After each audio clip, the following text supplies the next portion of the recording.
জয় শ্রীকৃষ্ণ, রাধে রাধে। আশা করব ভক্তরা মাতাজিরা আপনারা সবাই ভগবান শ্রীকৃষ্ণ এবং শ্রীমতী রাধারানীর কৃপায় সবাই ভালো আছেন। ভক্তরা মাতাজিরা, আজ ভগবান শ্রীকৃষ্ণের প্রিয় একাদশী, জ্যৈষ্ঠ মাসের শুক্লাপক্ষিয়া পাণ্ডবা নির্জলা একাদশী।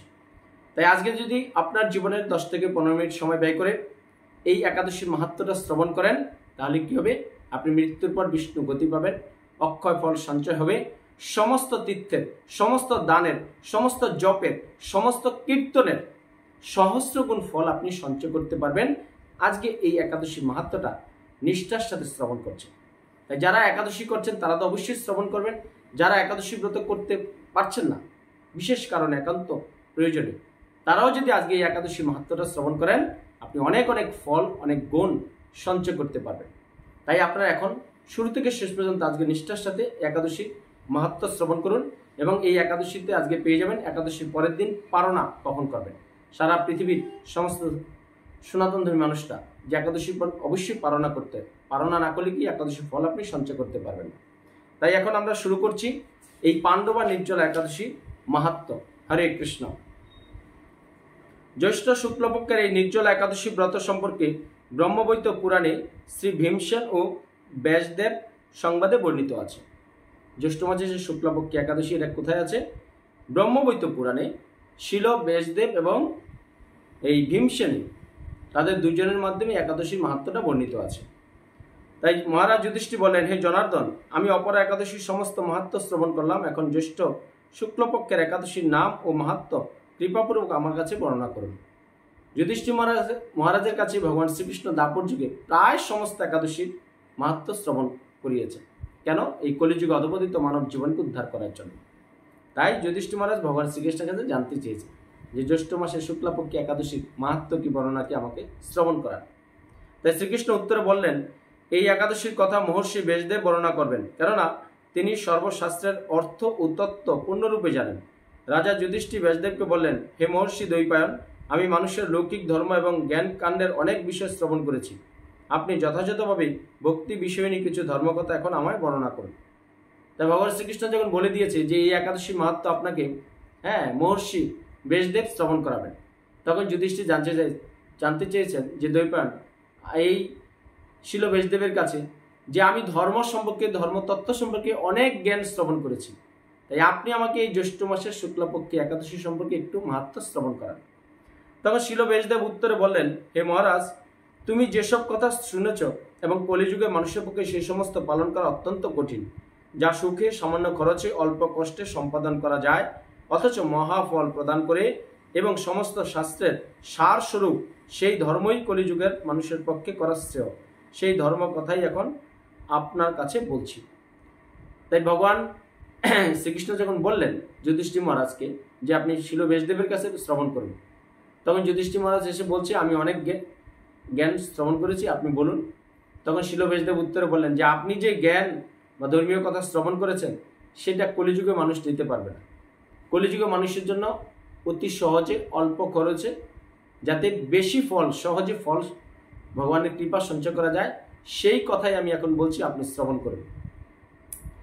তাই উভয় পক্ষের একাদশী দিনে ভোজন না করে উপবাস ব্রত করবে, দ্বাদশী দিনে স্নান করে শুচি শুদ্ধ হয়ে নিত্যকৃত সমাপনের পর শ্রীকৃষ্ণের অর্চন করবে, এরপর ব্রাহ্মণদেরকে প্রসাদ ভোজন করাবে। অসৌজাতীয় অসুস থাকলেও এই ব্রত কখনো ত্যাগ করবে না। যে সকল ব্যক্তি স্বর্গে যেতে চায় তাদের সারা জীবন এই ব্রত পালন করা উচিত। পাপ কর্মে রত ও ধর্মহীন ব্যক্তিও যদি এই একাদশী দিনে ভোজন না করে, তবে তারা যমযাতনা থেকে রক্ষা পায়। কি বলছে? যে উভয় দিনে ভোজন না করে শুদ্ধ ব্রাহ্মণ বৈষ্ণবকে ভোজন করাতে হবে একাদশীর পরের দিন।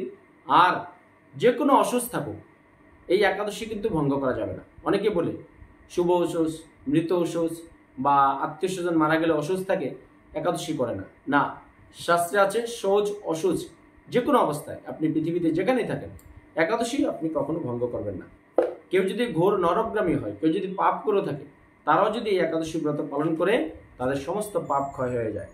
তাই শিল ব্যাসদেব আরও বলছেন যে এ কথা শুনে গদাধর ভীমসেন অশ্বত্থ পাথার মতো কাঁপতে কাঁপতে বলতে লাগলেন, হে মহাবুদ্ধি পিতামহ, মাতা কুন্তী, দ্রৌপদী, ভ্রাতা যুধিষ্ঠির, অর্জুন, নকুল ও সহদেব, এরা কেউ একাদশী দিনে ভোজন করে না। আমাকেও অন্ন গ্রহণ করতে নিষেধ করে, কিন্তু দুঃসহ ক্ষুধা যন্ত্রণার জন্য আমি উপবাস করতে পারি না। শিল ব্যাসদেব যখন যুধিষ্ঠির মহারাজকে এই মাহাত্ম্য শ্রবণ করাচ্ছেন, তখন পঞ্চপাণ্ডব ছিল, মাতা কুন্তী ছিল, দ্রৌপদী ছিল, সবাই ছিল। পঞ্চপাণ্ডব সবাই একাদশী করতেন, কিন্তু ভীমসেন একাদশী করতেন না। তাকে একাদশী দিন অন্ন ভোজন করতে না করতো, কিন্তু তিনি শুনতেন না। তাই ভীমসেনের এরকম কথায় ব্যাসদেব বলতে লাগলেন, যদি স্বর্গাদি দিব্যধামে লাভে তোমার ঐকান্তিক ইচ্ছা থাকে, তবে উভয় পক্ষের একাদশীতে ভোজন করবে না। যে তুমি মৃত্যুর পর স্বর্গে যেতে চাও, হ্যাঁ, স্বর্গে গিয়ে সুখ পেতে চাও, তাহলে তুমি একাদশী দিন কি ভোজন করবে না। তদুত্তরে ভীমসেন বললেন, আমার নিবেদন এই যে উপবাস তো দূরের কথা, দিনে একবার ভোজন করে থাকো আমার পক্ষে অসম্ভব। কারণ আমার উদরে বৃক নামে একটা অগ্নি রয়েছে, ভোজন না করলে কিছুতেই সে শান্ত হয় না। তাই প্রতিটি একাদশী পালনে আমি একেবারেই অপারগ। ভোজন তো থাক দূরের কথা, আমি এক বেলাও না খেয়ে থাকতে পারি না। কারণ আমার এই উদরে বৃক নামে একটা অগ্নি আছে। সে অগ্নিটা কি হয়, সে যদি খাবার না পায় সে অশান্ত হয়ে যায়, ক্ষুধা কখনো সে সহ্য করতে পারে না। তাই হে মহর্ষি, বছরে একটি মাত্র একাদশী পালন করে যাতে আমি দিব্যধাম লাভ করতে পারি, এরকম কোনো একাদশীর কথা আমাকে নিশ্চয়ই করে বলুন। ভীমসেন বলছে, যেহেতু আমি না খেয়ে থাকতে পারি না, তাই আপনি এমন একটা একাদশীর নাম বলুন যে একটা একাদশী করলে বছরের সমস্ত একাদশীর ফল সঞ্চয় করা যায়, তাইলে আমি একটা একাদশী করতে পারবো, যতই কষ্ট হোক। ভীমসেন রাজি হয়েছে একাদশীটা করতে। তখন ব্যাসদেব বললেন, জ্যৈষ্ঠ মাসের শুক্লপক্ষের একাদশী তিথিতে জলপান পর্যন্ত না করে সম্পূর্ণ উপবাস থাকবে, তবে আচমনে দোষ হবে না। ওই দিন অন্নাদি গ্রহণ করলে ব্রতভঙ্গ হয়। তখনই শিল ব্যাসদেব বলছেন ভীমসেনকে যে জ্যৈষ্ঠ মাসের শুক্লপক্ষে একাদশী দিন একদম জলও পান করবেন না। আচমন করতে পারেন। আমরা যখন আচমন করি তখন যখন একটু জল আমরা মুখে দিই, হ্যাঁ, মাধবায় নম, কেশবায় নম, নারায়ণ নম বলি, সেটা করতে পারবেন, কিন্তু জল পান করবেন না। তাই একাদশী দিন সূর্যোদয় থেকে দ্বাদশীর দিন সূর্যাস্ত পর্যন্ত জলপান বর্জন করলে অনায়াসে 12টি একাদশীর ফল লাভ হয়। বছরের অন্যান্য একাদশী পালনে অজান্তে যদি কোনো ব্রত ভঙ্গ হয়ে যায়, তাহলে এই একটি মাত্র একাদশী পালনে সেই সব দোষ দূর হয়ে যায়। দ্বাদশীর দিনে ব্রহ্ম মুহূর্তে স্নানাদি সম্পন্ন করে শ্রীহরির পূজা করবে, সদাচারী ব্রাহ্মণদের বস্ত্রাদি দান সহ ভোজন করিয়ে আত্মীয় স্বজন সঙ্গে নিয়ে ভোজন করবে। এরূপ একাদশী ব্রত পালনে যে প্রকার পুণ্য সঞ্চিত হয়, এখন তা শ্রবণ করো। বলছে কি যে এই শুক্লাপক্ষী একাদশী জ্যৈষ্ঠ মাসে, সেদিন এক বিন্দু জলপান করবে না, হ্যাঁ, একদম একাদশী থেকে শুরু করে দ্বাদশী সূর্যাস্ত পর্যন্ত সে পালনা করবে। পরের দিন কি করবে, ব্রাহ্ম মুহূর্তে স্নান করবে, দ্বাদশী দিন শুদ্ধ ব্রাহ্মণ বৈষ্ণবদের দান করবে, ভোজন করাবে, আত্মীয় স্বজন নিয়ে সুন্দর করে নিষ্ঠার সাথে যদি একাদশীটা পালন করে, তাহলে অনেক ফল সঞ্চয় হয়। সারা বছরের সমস্ত একাদশীর ফলেই একটি মাত্র একাদশী ব্রত উপবাস লাভ হয়। শঙ্কর চক্র গদাধর পদ্মধারী ভগবান শ্রীকৃষ্ণ আমাকে বললেন, বৈদিক ও লৌকিক সমস্ত ধর্ম পরিত্যাগ করে যারা একমাত্র আমার শরণাপন্ন হয়ে এই নির্জলা একাদশী ব্রত পালন করে, তারা সর্বপাপে মুক্ত হয়। কি বলছে ভগবান শ্রীকৃষ্ণ? বলছে যুধিষ্ঠিরকে যে যারা বৈদিক বা জাগতিক, আমরা বলছি যে আমরা কর্ম করছি, ধর্ম করছি, অনেক কিছু করছি, আমাদের মনোধর্মগুলো যদি আমরা এই বর্জন করি, আমরা যদি ভগবান শ্রীকৃষ্ণ বলছেন যুধিষ্ঠির মহারাজকে, যারা আমার প্রিয় ব্রত একাদশী পালন করবে, আমি তাদের সমস্ত পাপ আমি কি করে দেই, মুক্ত করে দিই। বিশেষত কলিযুগে ধন সম্পদ দানের মাধ্যমে সদ্গতি বা স্মাত সংস্কারের মাধ্যমে যথার্থ কল্যাণ লাভ হয় না। কলিযুগে দ্রব্য শুদ্ধি নেই, কলিতে শাস্ত্রোক্ত সংস্কার বিশুদ্ধ হয় না, তাই বৈদিক ধর্ম কখনো সুসম্পন্ন হতে পারে না। কলিতে কি আমরা যে দান ধ্যান করছি, এগুলো সুসম্পন্ন হচ্ছে না। হ্যাঁ, শাস্ত্রীয়ভাবে যতই চেষ্টা করি, অর্থে কি একটা পাপ স্পর্শ করে, তাই বলেছে এতে আমাদের কখনো কোনো পাপ হচ্ছে না, সংসারে সুখ হবে না। তাই হে ভীমসেন, তোমাকে বহু কথা বলার আর কি প্রয়োজন? তুমি উভয় পক্ষের একাদশীতে ভোজন করবে না। যদি তাতে অসমর্থ হও, তবে জ্যৈষ্ঠ মাসের শুক্লপক্ষের একাদশীতেই অবশ্যই নির্জল উপবাস করবে। এই একাদশী ব্রত ধন, ধ্যান্য এবং পুণ্যদায়ী ও যমদূতগণ এই ব্রত পালনকারীকে মৃত্যুর পর স্পর্শ করতে পারে না। প্রক্ষান্তরে বিষ্ণুদূতগণ তাকে বিষ্ণু লোকে নিয়ে যায়। তো যারা এই নিষ্ঠার সাথে পাণ্ডব বা নির্জল একাদশী ব্রত পালন করে প্রতিটা মৃত্যুর আগ পর্যন্ত 8 থেকে 80, হ্যাঁ, তাহলে কি মৃত্যুর পর আপনাকে যতই আপনি হয়তো অজ্ঞাত কারণে পাপ করে থাকেন, আপনাকে যমলোকের দূতরা একদম স্পর্শ করতে পারবে না। প্রক্ষান্তরে কি হবে, বিষ্ণুর দূত এসে একদম বৈকুণ্ঠ গোলকধাম বৃন্দাবন থেকে এসে আপনাকে ভগবানের একদম পার্শ্ব কাছে নিয়ে চলে যাবে। তাই শ্রী ভীমসেন ওই দিন থেকে নির্জলা একাদশী পালন করতে থাকায় এই একাদশী পাণ্ডবা নির্জলা বা ভীমসেনী একাদশী নামে প্রসিদ্ধ হয়েছে।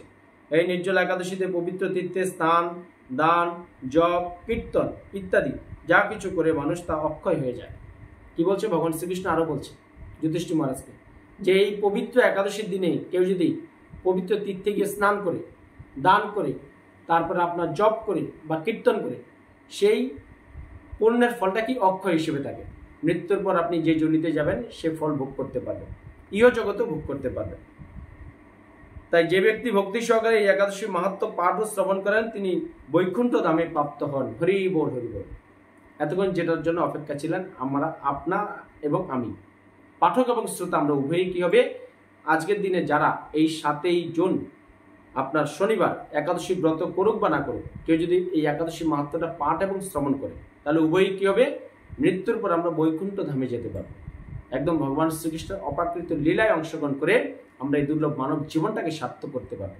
তাই ভক্তরা, মাতাজিরা, আপনারা যারা একাদশী করছেন, যারা করছেন না, চেষ্টা করুন আজকে একাদশীর মাহাত্ম্যটা অন্তত সবার মধ্যে শেয়ার করে দিন, তারা যাতে আপনার মাধ্যমে শ্রবণ করতে পারে, আপনার আত্মীয় স্বজন, বন্ধু বান্ধব। তাহলে আপনি ভগবানের কৃপা সঞ্চয় করতে পারবেন এবং তাদেরকেও সংসারের জাগতিক দুঃখ থেকে আপনি একটু স্বস্তি দিতে পারবেন। তাই সবাই ভালো থাকুন। পরিশেষে জেনে নিন এই একাদশী পালনের সময়সূচি কী, আর আমার সাথে বলুন জয় শ্রীকৃষ্ণ, রাধে রাধে। জয় শ্রীকৃষ্ণ, রাধে রাধে।